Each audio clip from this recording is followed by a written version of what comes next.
my name is Lee Sternberger, and I'm the Executive Director of the Institute for Global Engagement at Western Washington University.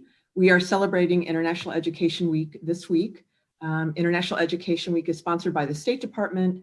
It was founded 20 years ago by Madeleine Albright, and it was to celebrate, all things that the United States and its institutions do in terms of educating about the rest of the world. So that's both what happens at K through 12, at universities, postgraduate, and any other organization that's engaged in international education and programming.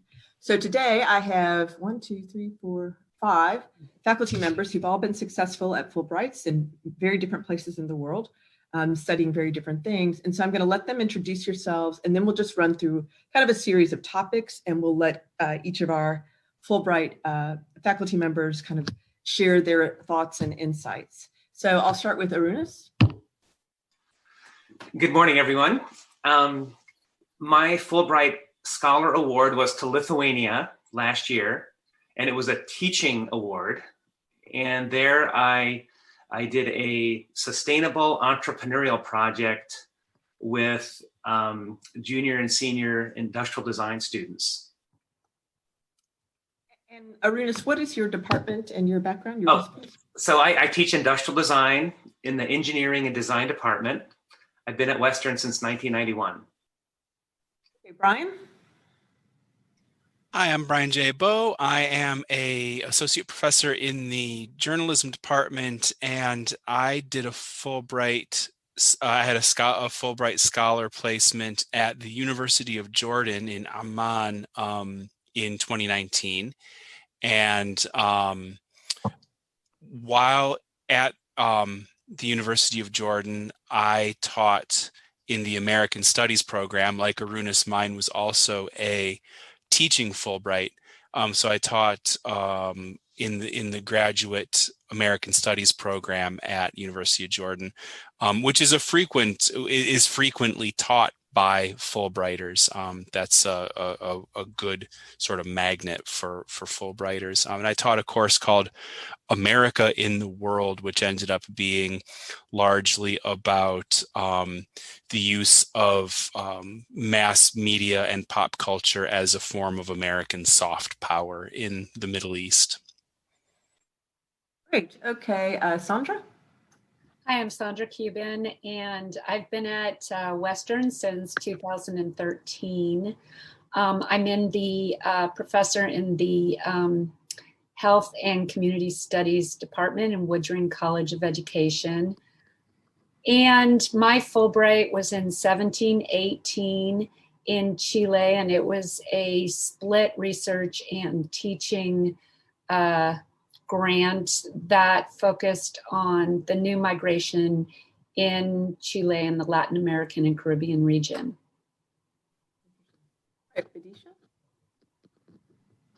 Hi, I'm Vidisha Biswas. I'm a professor in the Department of Political Science, and in fall of 2019, I had a teaching Fulbright at the University of Lisbon in Portugal. And Brian had mentioned that, his Fulbright was at a university which had a sort of a regular Fulbright program. I was the first person at that university in that center to be a Fulbrighter, and that kind of presented some unique opportunities and challenges, which I'm happy to talk about. Mart? I'm Mart Stewart. I'm in the Department of History. I've been teaching at Western since 1992. And I had a Fulbright senior scholar appointment in Vietnam with a renewal that followed that, a 5-month renewal. So I was there for 15 months in 2000, 2001. And this was shortly after relations had begun to normalize with Vietnam. The Fulbright program for American scholars was very new. I think it was the second year. And American Studies, which continued to be controversial, was also new. And so I helped develop curriculum and train faculty to teach American Studies.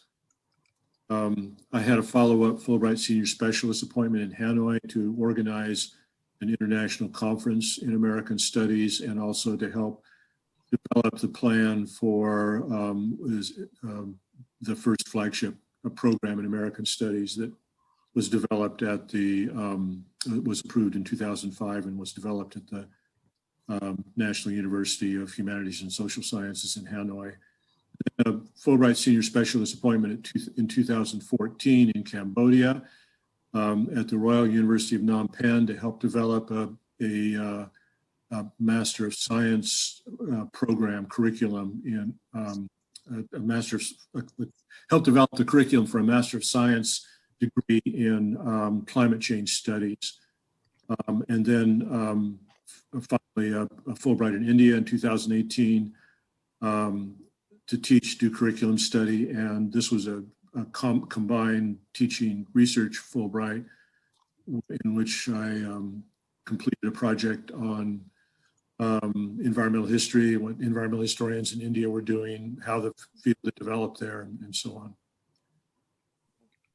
So. Thank you, Mark. That's right. And you're the king of Fulbright scholars, I think, at Western, and with I think 3 you said different ones. That's fantastic.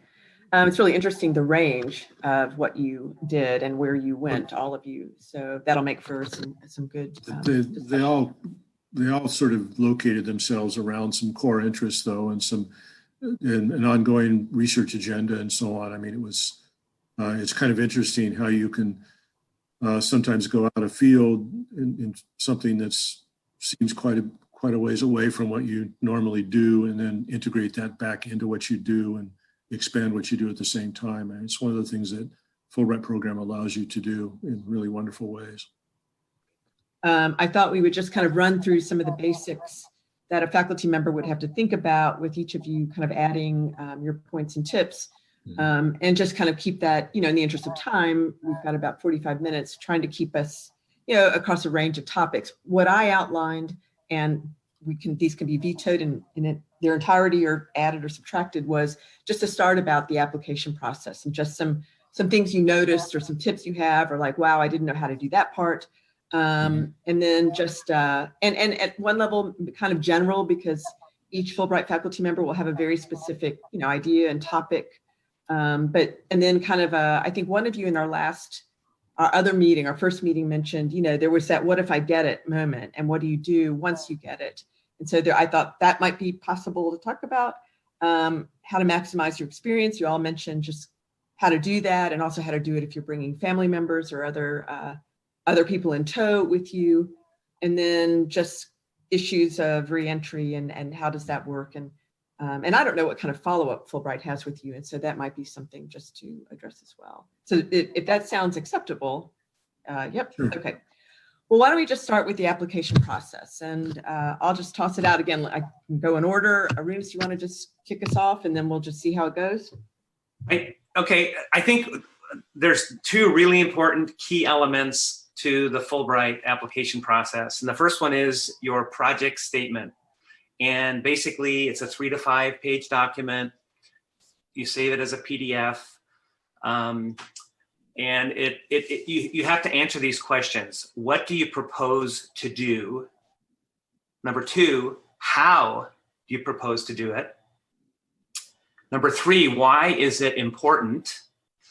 And number 4, what benefits will your project produce for the host institution you're going to, for your discipline, for yourself, the applicant, and also for your home institution? And in that application, you can choose a teaching award. You can you can select a research award, or you can do a combination of both. The other thing, so there's lots of details on the application, but the second most important thing, I think, is our letters of affiliation. In other words, a letter of support, a letter of invitation from an institution. If you're studying something, then a letter of admission. And these are important to show that institution wants you there. They want your help. They're willing to collaborate, to do research, whatever that might be. So basically, that statement, 3 to 5 pages of what you're going to do, how you're going to do it, how it's going to affect all these different things, and then getting that invitation, that collaborative invite from that institution. Arinus, from whom did you get this letter? Does your colleague there facilitate that, or? I received 2 letters of invitation from the Vilnius Academy of Art, which has an industrial design program. And actually, they have multiple ones across the country. But I had done 10 years prior, I had done a quarter-long sabbatical with that institution. And that's where the relationships were made.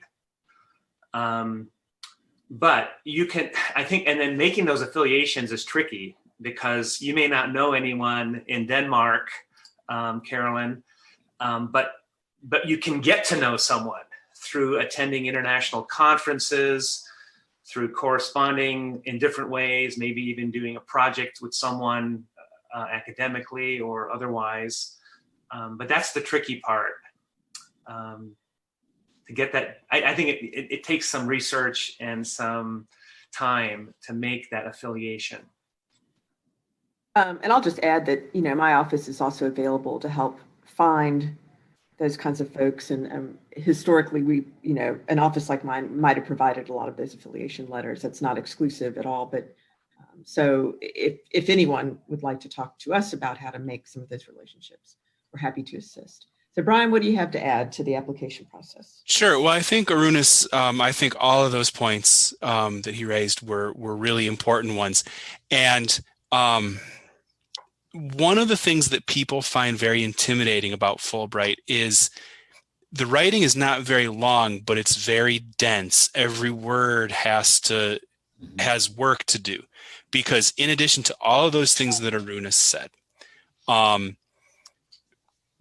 why is this important for my discipline? Why is this important for me, for my host institution, for my home institution? All of those things are very important. Fulbright hates repetition.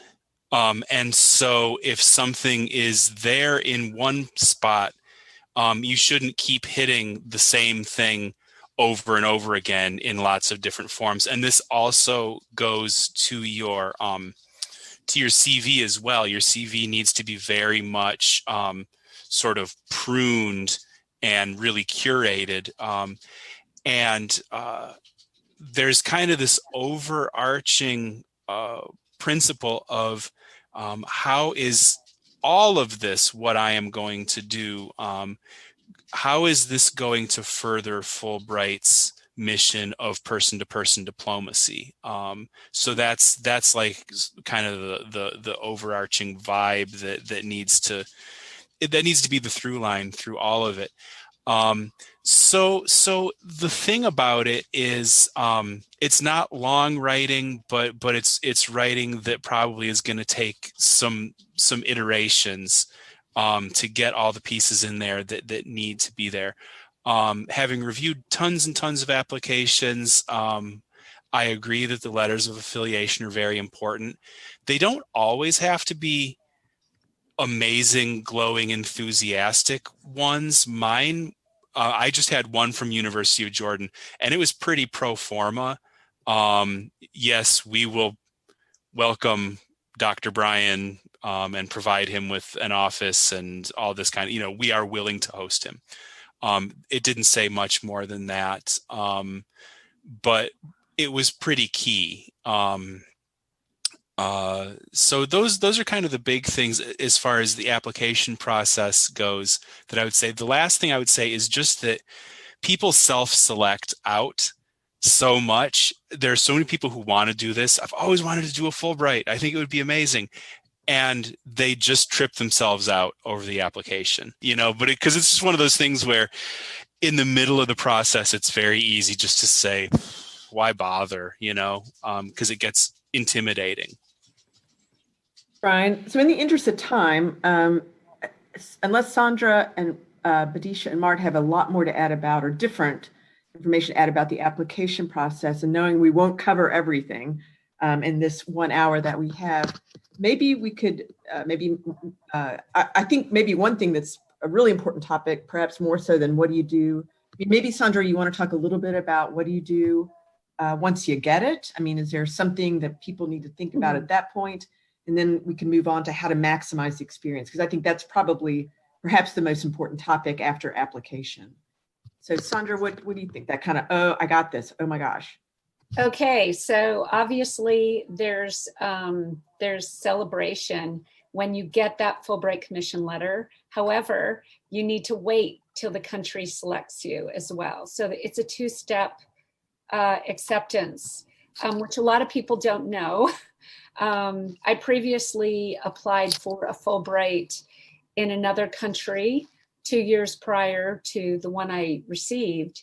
And the Fulbright Commission accepted me and the country didn't, mostly because they probably had a pretty competitive pool of applicants, which I wasn't really familiar with. So it is a two-step process. So you can't totally celebrate until after you get the country acceptance. Once you do, it becomes a visa paper trail, at least it was for me, going through the various embassy routes, calling, making sure you get all the papers. I had to get letters from doctors about my health. And so all of that was about chasing a lot of the paper chase around entering the country.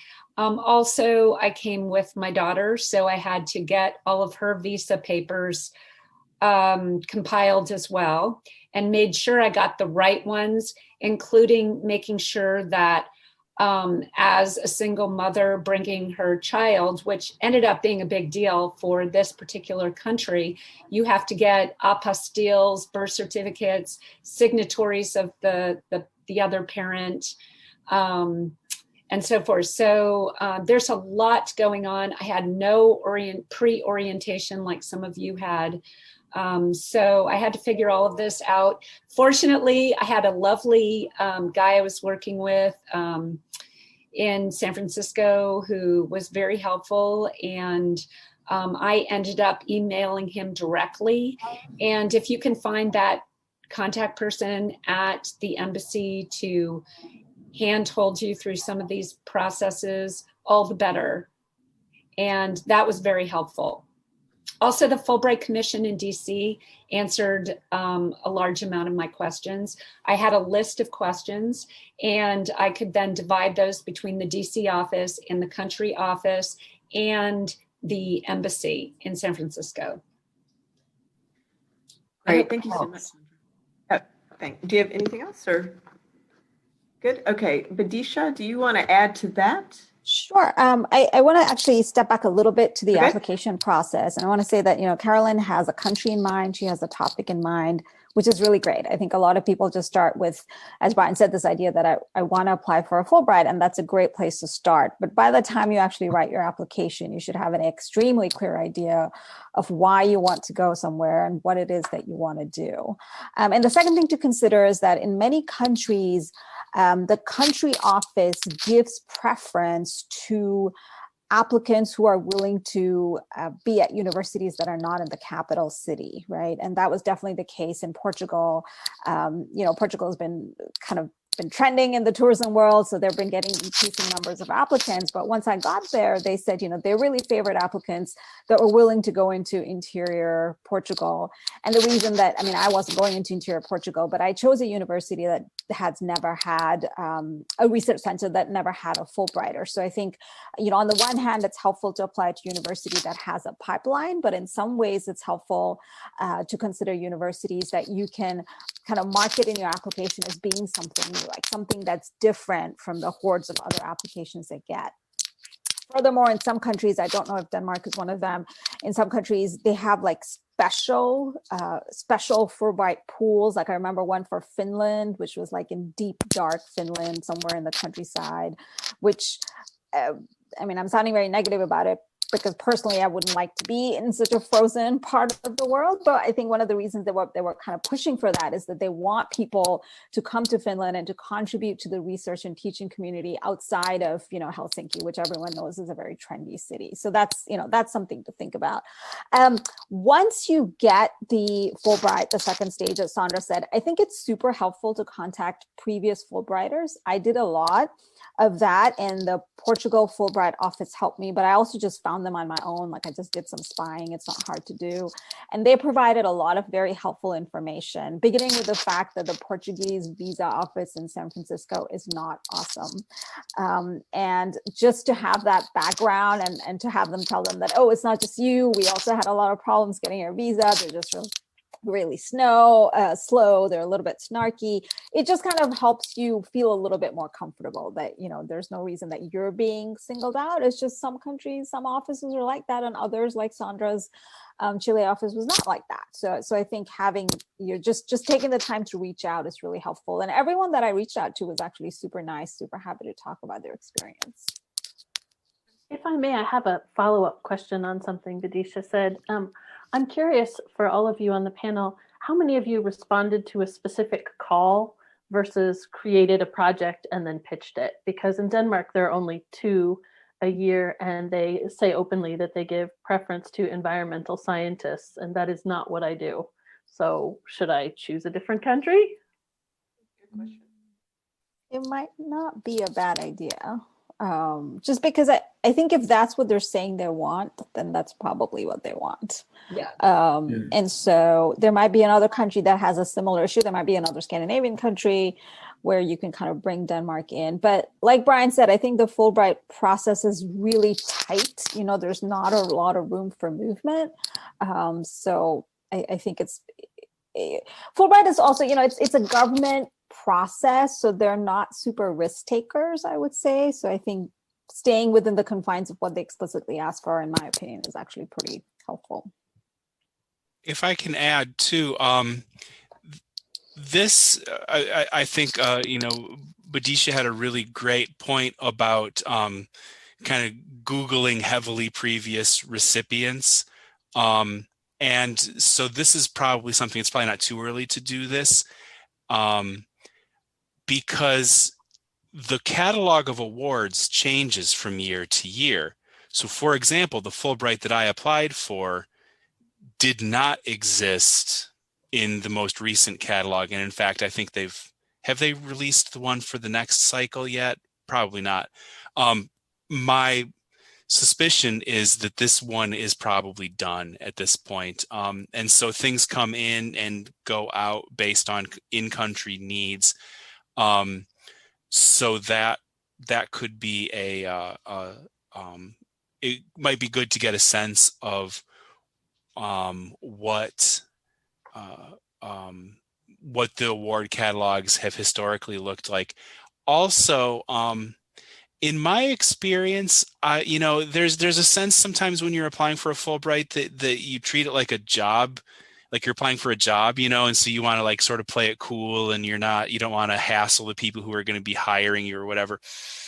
I don't think that there's any downside to contacting the Fulbright Commission in Denmark and actually asking the question, or contacting the host school. I don't necessarily have evidence that there's benefit in doing that other than getting your questions answered.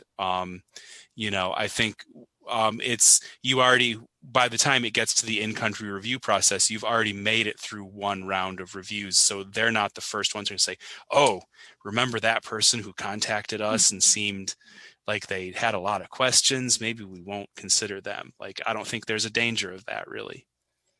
I totally agree with Brian. Like, there's no harm in just asking. And I mean, they could just tell you up front that, you know, this is what we want. We want environmental studies. And if that's not what you're doing, that's not what you're doing. Because, you know, they're not going to want you to waste your time either. But it might also be the case that they say, hey, this is kind of interesting, and yes, we'll consider it. Like, the country office actually has a pretty big role in selecting Fulbrighters, from what I understand, because they're also like, that country is also putting in resources. Like, there's a cost to them too. And so they want to make it worth their while. So they're fairly invested. Don't be shy. I think it's a big part of like the entire Fulbright process, from the time you apply to the time you leave the country that you're a Fulbrighter in. Very helpful. Thank you. If I could just say really quickly, one thing that hasn't been touched on is this idea of really trying to persuade Fulbright that you would be a good cultural ambassador for that country, and that your whole package, the whole portfolio that you're presenting is your identity and your expertise and how your history fits into the particular project that you're proposing to do in this country context. So much of the application also has to do with your previous research of your country context. So why this study is important at this time and why you're the person to do the study there. And most importantly, Fulbright wants to know the impacts, how your study will contribute to knowledge and expertise in building that about this particular phenomenon in this country. So that cultural ambassador piece is very important to the Fulbright. In that way, it's very different from a job interview. Those are all fantastic tips. Thank you. So why don't we go ahead and move on to how to maximize your experience once you're in country. And I'd really like to hear from all of you. So let's keep each individual set of responses a little bit brief enough, and we can always come back to anybody who'd like to add once we're kind of done. So Mart, you're up. How to maximize your experience once you have it as a scholar and a teacher. I think the answer, my contribution to all these questions is that you just have to be ready to improvise. Because nothing is what you think it's going to be. It doesn't matter how much you plan, what kind of contacts you've had. And I would say, I would add, in fact, a note to what you said about the application process is that some kind of contact with a host institution is not always necessary, and sometimes it's impossible. It certainly would have been for the Fulbright appointment that I received because of the political volatility of American studies at the point and the way that all of that was managed. And there are also in some Fulbright programs that have in-country foundations that mediate the Fulbright applications. That certainly is the case in India, and there's also a Fulbright office in Vietnam that really kind of had to be established before they could even begin doing anything there. And those offices are really much more important than possible host institutions. But figuring all that out and who to contact and with whom to be proactive, that's really good advice. When you're looking for information is a matter of improvisation. And certainly that's the case when you arrive in country as well, because it's just not going to be what you think it was. I think that the short-term Fulbrights, I don't know how long your appointments were, the rest of you, but 5 months in India was really almost not long enough. Certainly it took me that long to get my feet on the ground in Vietnam, but in India it was about 6 weeks or 2 months before my appointment really achieved liftoff. And then at that point, I was able to do a great deal. But mainly I had to sometimes work around the appointment rather than actually work with it, and cultivate other kinds of opportunities and partnerships and a regional Fulbright travel grant and so on in order to develop the kind of program that I thought would be the most productive for me once I got there. But again, just requires a lot of improvisation. Going to the conferences when you get in country or finding the opportunities to meet people and develop partnerships as soon as you arrive, those are really valuable. And then working with those to make the most of your Fulbright. Yeah. Great, thank you, Mara. That's some good advice. Arunas, what do you have to add about how to maximize your experience? So the culture, we're going to a foreign country and the culture is different, and it's usually very rich and like Mark said, engaging in as many activities as you can, whether they're professional or just neighborhood and everything in between. My wife joined a knitting club, and she met every week with these Lithuanian ladies at a yarn shop. Another one of the Fulbrighters' spouses took ceramics classes. But, finding a place to live is one thing I wanted to address a little bit. VRBO Vacation rental by owner is how we found a beautiful apartment, and it was, centrally located. I could walk to the university. So that's some advice I'd give you. Also, talk to everyone. People are willing to help you. There was a lot of advice given earlier about don't worry about barraging people with questions. Usually there's a lot of information you can get that way. Don't do it alone. My last point is, going back a little bit, there are countries with super high, Fulbright applicants. That Europe, the Western European countries are inundated. Spain, France, etc. So when I chose Lithuania, first of all, I'm Lithuanian, but there was a call for Fulbrighters to the Baltic states, Lithuania, Latvia, Estonia. Said, oh my gosh, they need people there. So that was what the impetus to start my application. All right. All right, Brian, what do you have to add about how to maximize? Yeah, these are all really such good points. And as far as the getting involved in country, that's sort of the number one thing. And Arunas, like your wife's experience, I took private lessons and then later group lessons on how to play a Middle Eastern musical instrument called the oud. I took Debka dance, like this folk dance. I took classes with that. I was bad at it, but it was great because I was hanging out almost entirely with Jordanians, and that was fun. And when I would tell Jordanians about that, they tended to be very touched that I was making such an effort, even though I'm never going to pass for Jordanian. It wasn't the point. It was more to really respect the culture and to get involved with it. And the second thing that hasn't been touched on is my appointment was awesome, although it was a little bit bumpy at the front end.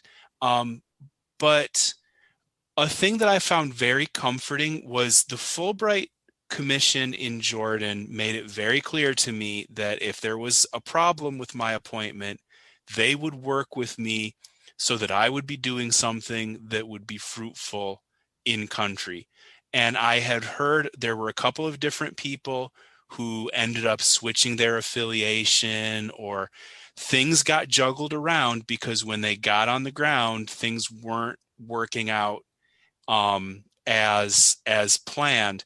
And as stressful as that sounds, I just found that very comforting because Fulbright wants you to have a good experience.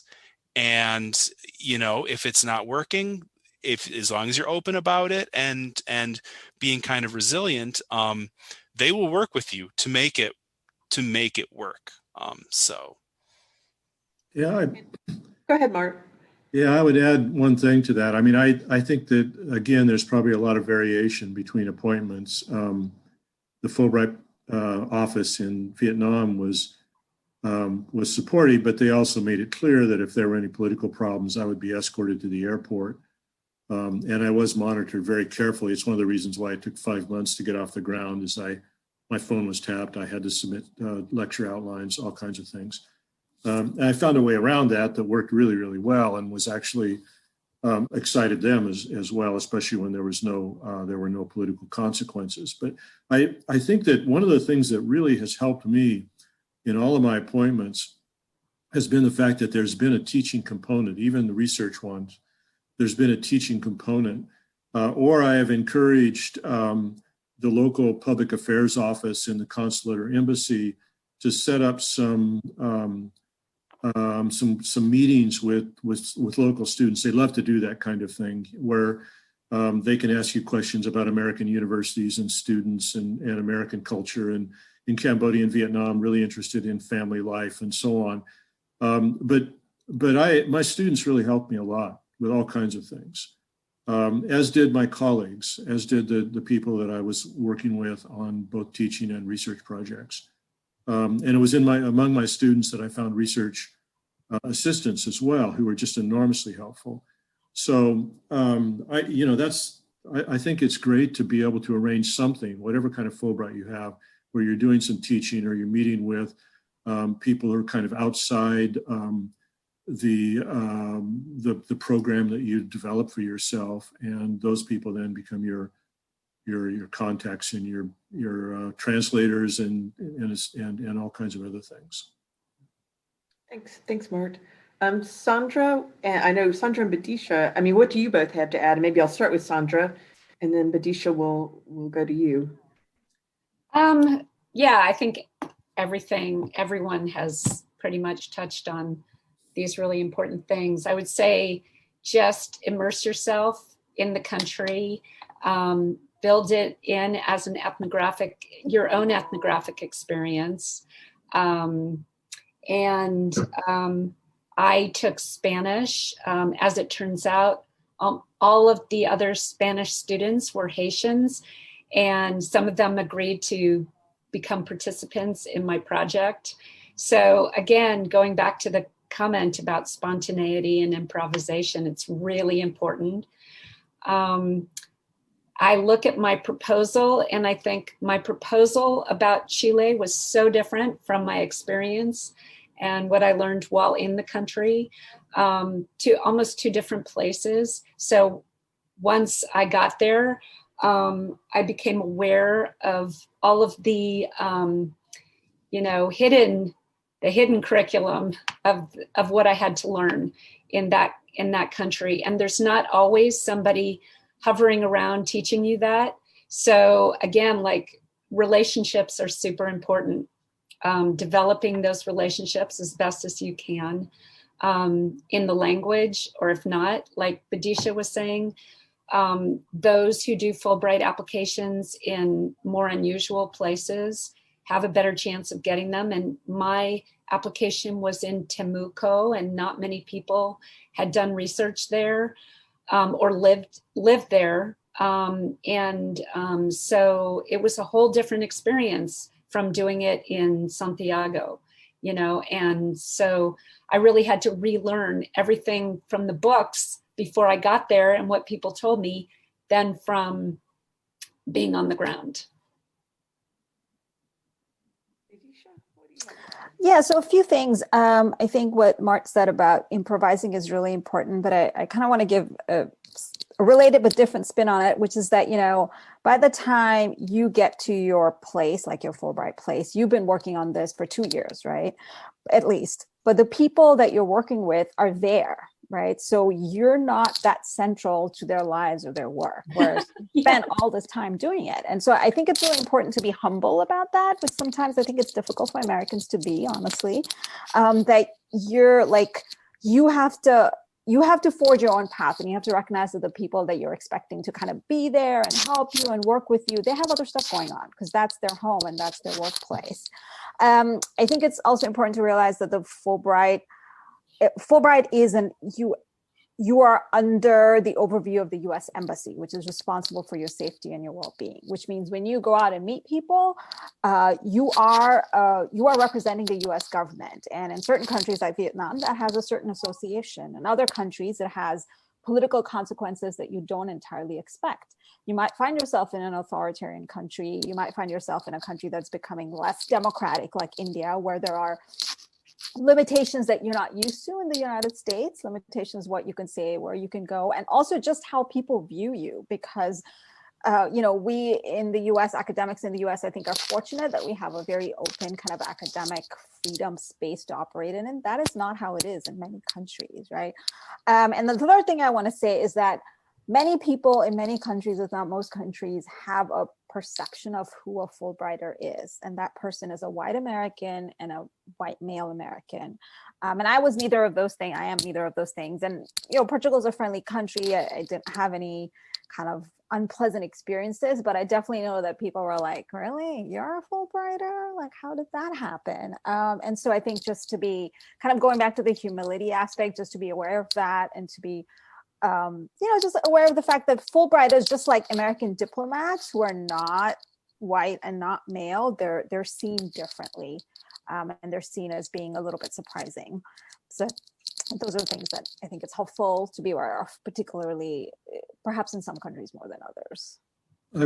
I would add to that since Vietnam had no experience with Fulbrighters, hardly none when I arrived, they didn't have expectations. But I think that the larger point, which is that whatever perceptions seem to be emerging in the way that people are talking to you or interacting with you, you can subvert them, and in fact, I think that's one of the ways forward in a Fulbright, one of the ways to improvise is to try to test the waters in as many ways as possible.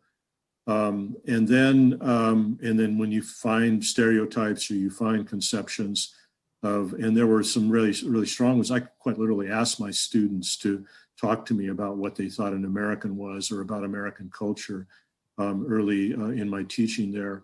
Then you can work with these to subvert them and to move them into more expansive directions or into directions that are a genuine dialogue and interaction between you and the students and the people that you're working with. But what Badisha said about perceptions and what the people you're working with think about you is a really important one to try to find ways as you begin to improvise, find ways to try to discover what those are and then work with them in one way or another. Did any of you, imagine, Brian, that when you started dancing, I was the eccentric American who took long walks in Ho Chi Minh City, where there's a Zayom, a motorbike taxi driver, usually 3 or 4 of them on every corner. I was the guy who walked everywhere, and that eventually my students started talking about it, and some of them even followed me. They didn't understand, so on. So, yeah, you can even take those little eccentricities that you have and turn them into an opportunity for developing a better relationship with your hosts. did any of you encounter any bumps along the road in terms of research or teaching? I presume that all of that had already, am I not, sorry. Did any of you encounter any bumps along the road in terms of teaching or research? I mean, or had that all been so, things like, I'm thinking, subjects or whatever type of research as you do, had that all been resolved before you got there, or were there? No. Okay. Well, maybe just a few minutes on that, because I do want to talk a little bit about reentry. But who would like to share I'm just wondering about, did you get there and think, I can't do what I plan to do in terms of research or teaching? So go ahead, Sandra. You gasp. So and Aruna's will. I had a super ambitious project of interviewing 60 migrant women. And, I was running around from bus stations to, contacting every organization. I was working with the Gender and Women's Ministry, which was super helpful. But I mean, nothing happened like I had thought. I mean, I thought I would have bumps, but it was using snowball approaches to participants. Then the seminars that I did, the students were fantastic, but I didn't know when I was going to be teaching when I got there, like the times and the days. So coordinating that with this research project was tricky. So there were so many things that were surprises when I first got there, and just being ready to saturate yourself in those surprises, I think, is important. Again, back to the cultural ambassador piece of just, wanting to tell people how you really feel about things. I didn't feel like that was very cool to do that, because I have this privilege of being there. So I couldn't just say how I felt about everything in every circumstance. I had to be diplomatic and mature. And sometimes when you're stressed about a situation, it's hard to be so mature, but it was very important that I keep those relationships, keep those partnerships, and work through those surprises and problems. All right, Arunas, we've got a little bit to add, and then we'll just have a little quick reentry discussion. So I had this great project planned, great curriculum, and I was able to do it. But they said you only have 1 day a week. You're going to be teaching 1 day a week. I was planning 2 or 3 days a week. So, oh my gosh, how can I do this in 1 day? So I looked for other opportunities. I ended up only meeting with them 1 day a week, but I saw that one of the other professors in the institution was having trouble with a drawing class. So I just carefully introduced myself, and we bonded, and I became the co-teacher of that class, of another class. And then this institution had 3 other campuses in the country. And so I contacted all 3 other campuses, and I did like 3-day workshops and lectures in all 3 other institutions. Anyway, I was able to fill that time. But like Mart says, you have to improvise. You know, what are you going to do? So any other thoughts on just bumps along the road in terms of research or teaching? Anything? Sure. Just very quickly, you know, the program that I was teaching in University of Jordan, apparently there was a lot of internal politics around this this program. And of course, at Western, we know nothing about weird internal politics. No, seriously, though, I got there, my class was canceled, and I had nothing to do. And I was sort of being ignored in my first couple of weeks. And it actually took an intervention from the Fulbright Commission. And I ended up getting a class. And it ended up working out just fine. But it was the first couple of weeks, I was sort of having a hard time getting anybody to acknowledge my presence, and it was really stressful, for sure. And so that's why the comforting part of the Fulbright Commission in engagement, that actually really was useful for me. Thanks, Brian. So just, I mean, real quick, just your one tip for coming back to Western and kind of getting back into it here. Sandra, we'll start with you. I'm just going around my circle. I think just talking about the experience, I was so lucky to have Badisha to talk to. And that was very special for me because a lot of people don't know very much about the Fulbright, but also we're colleagues and we can discuss it. So I have to say for me, that was great. And I actually didn't really talk too much about it for almost a year until I discovered, until Badisha came back and then I started talking about it. But yeah, I just had to dip back in. I didn't have a lot of choices about reflecting. They send you a survey a year after, and you tell them about that. But sometimes it takes more than almost a year just to process the whole experience.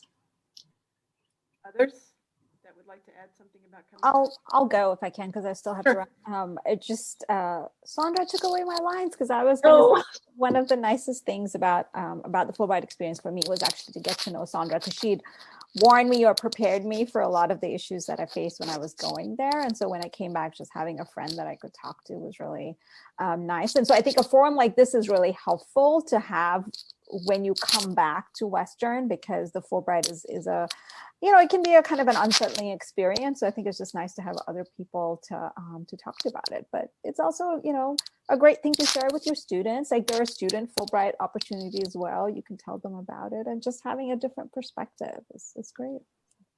But I have to run to another meeting. Okay, thanks, Badisha, so much. Bye. So just because we're basically out of time, Carolyn, if you're kind of as the sole faculty member here, and it's obviously we hope will be watched by many others, is there anything that we have missed? And to the group, is there any last little bit we have missed you'd like to add? Well, this was terrific. So thank you. I learned a lot of things. I guess maybe one question I still have outstanding is Brian referenced that he evaluates applications now. And so I'd be interested in hearing people's perspectives about evaluating applications and what makes one particularly stand out to you? Art, you've done that as well, right? Yeah, I've been on 5 different Fulbright vetting committees, and I think Brian kind of covered that, though. You know, I think that you think about every single part of your application, the CV. I mean, if it's a research project and they ask you to add a bibliography, everything. You think about every part of it as being something that moves in the direction of the project and the app that you want to do and the application that you're creating, and you go over it and over it. And I think that this is sort of general advice about applications in general, but some really busy vetters, if they have an application land on their desk in a pile of applications and there are a lot of typos and it doesn't make sense in places and so on, they may not give it as close a consideration as one that's much more seamless and that obviously respects the process and respects the people who are reading the applications. So it really kind of needs to be perfect. And then finally, I would— No pressure. What's that? Sorry? No pressure. Yeah, right. Well, it's just a matter of revising a lot. And then finally, that opening project statement is, again, classic advice about applications, is that you try to make that as perfect as possible so that the person who's vetting the application doesn't really have to struggle to figure out what it is that you're up to and what you want to do. So that what 250 words or 300 words really needs to be the best part of the application in general. But I think that, the advice that Brian gave is, I think, really, otherwise, if you're thinking about applying, is really good.